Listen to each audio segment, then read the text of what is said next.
was at home again beside the stream. Stoops, there it is, visiting Camp Hale, the original home of the 10th Mountain Division from 1941 to 1944. I will never forget the first time when I saw you. I thought I lost my mind.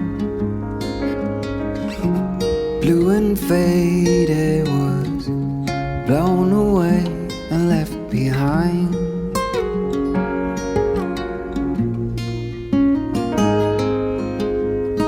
I hope you'll always be around, even if I fail. You are like a summer breeze that I must inhale. Is it possible for us to feel this way forever?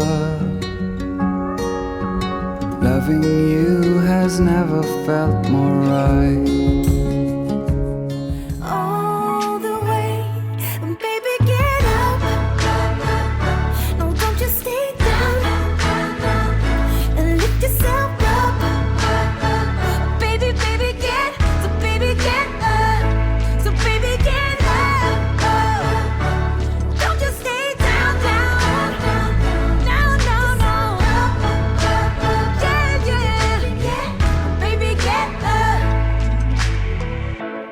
Is it possible for us to feel this way forever?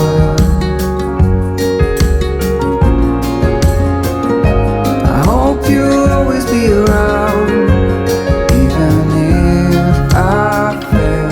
You are like a summer breeze. Well, I made it to my campsite at the 10th Mountain Division Memorial Campground. And I'm going to take an opportunity to wander around the campground a little bit and show you where the 10th Mountain Division actually did its training from 1941 to 1943.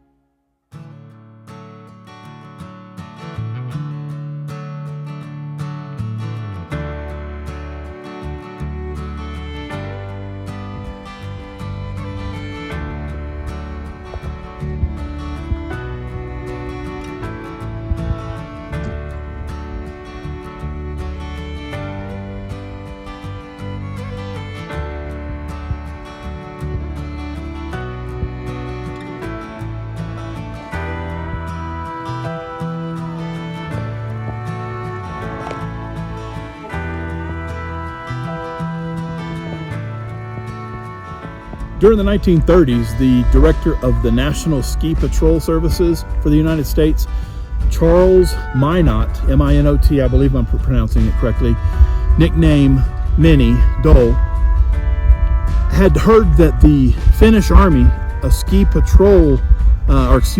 mounted patrol, had defeated a much larger Russian force. And what he realized was that the United States was sorely ready for a mountain/winter campaign if they were actually to go to Europe.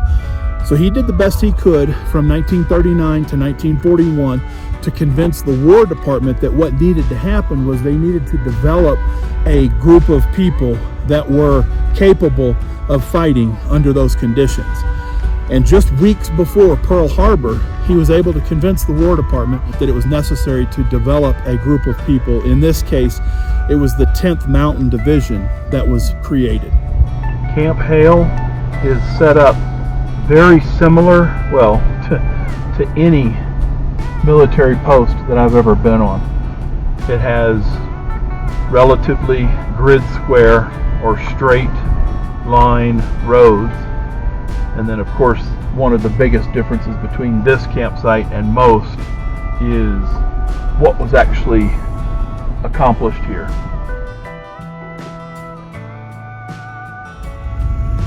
And as you can see, there used to be a little bridge that went across this little creek, continuing down this road here.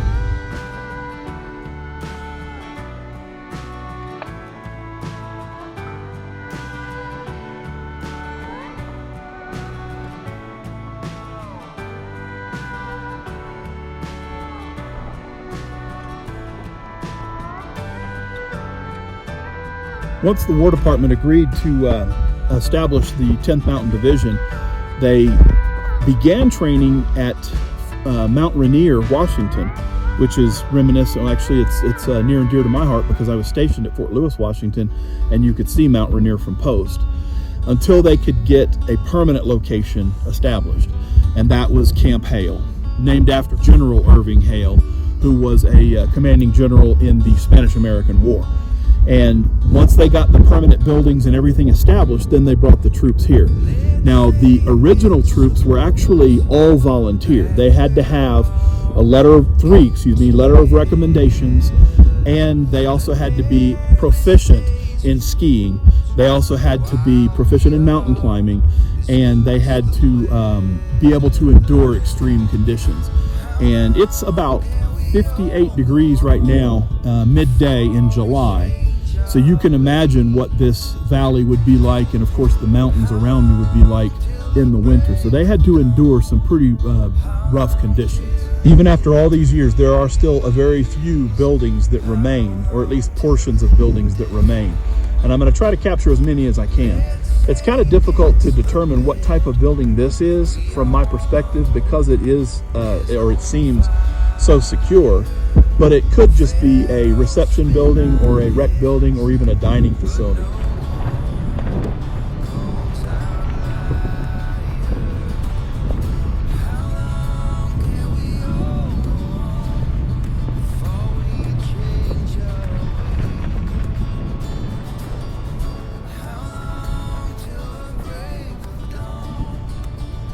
As you can see behind me, there are certain areas in this mountain range you could use for rock climbing. This would be one of them. There's also another one that's actually directly behind me further down this road.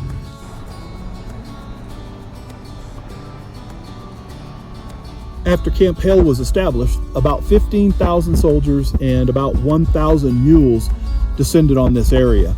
And one of the reasons that mules were used is because in World War I, that's the first time that mechanized vehicles were actually utilized.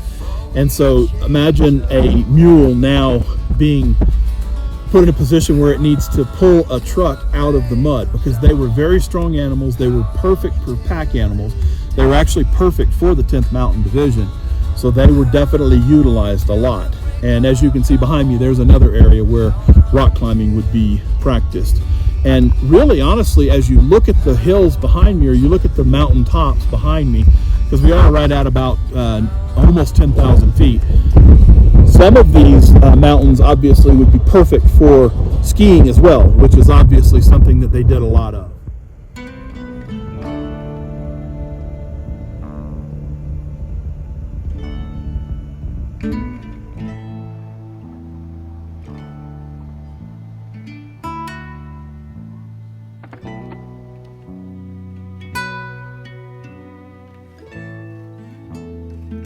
Just behind me here, you can see the earthen berms that were used for basic rifle marksmanship and also machine gun ranges.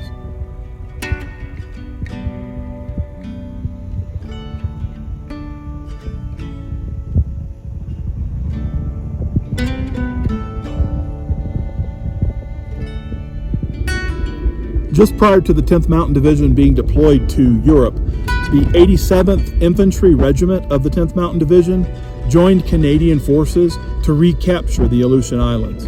If you're not familiar with the Aleutian Islands, on the map of Alaska, you've got a group of islands that tails off to the west. In this case, the Japanese knew that the United States Navy could not defend those islands, and so the Japanese captured them. And again, with the help of the 10th Mountain Division and Canadian forces, those islands were recaptured.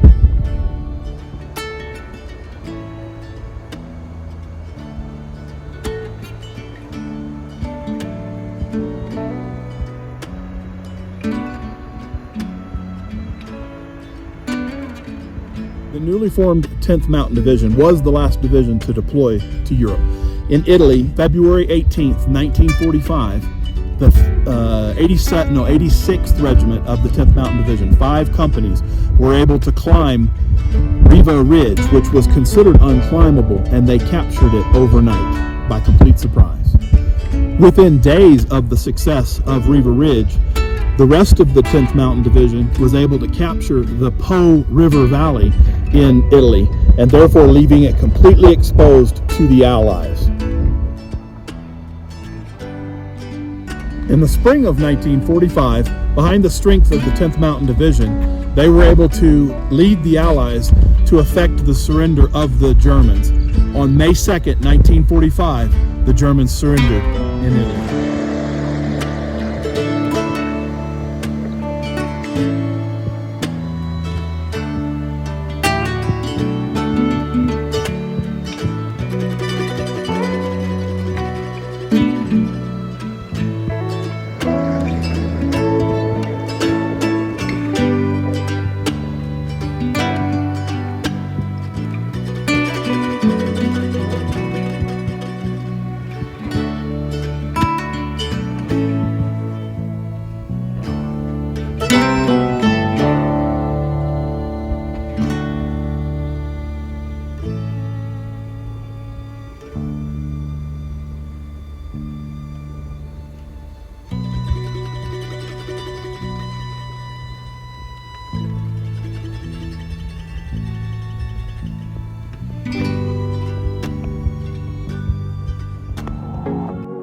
Leaving this place, the sun's about to break. You're riding shotgun, the feeling we chase. I'm wide awake, take me away now. 'Cause I won't go down the same old path again now. No, I've been running out of air, so let me catch my breath. Feeling I've got's making me crazy. If I'm having a good time, don't you blame me. Yeah, this feeling I've got's making me crazy, making me crazy. So I'm just gonna drive.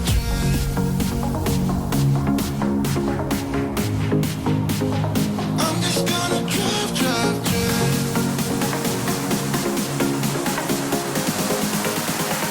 I'm just gonna drive. All the best, always. You wanna come down to the underground old school? Here's a shovel, can you dig it, fool? Can you dig it?